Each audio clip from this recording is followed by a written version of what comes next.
The Norfolk Makers Festival is a unique event. It's not a craft market, it's not a sales event, it's not a conventional exhibition. What it is a celebration of creativity and a celebration of community.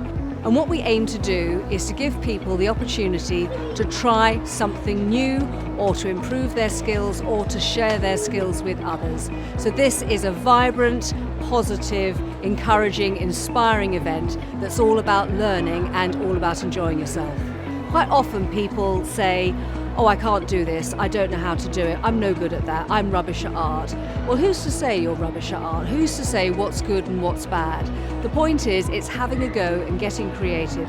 Makes you feel good, makes you feel like you've achieved something, gets you involved in something new, gets you involved in a community, you make new friends, and it's been proven over and over again how good it is for people's well-being.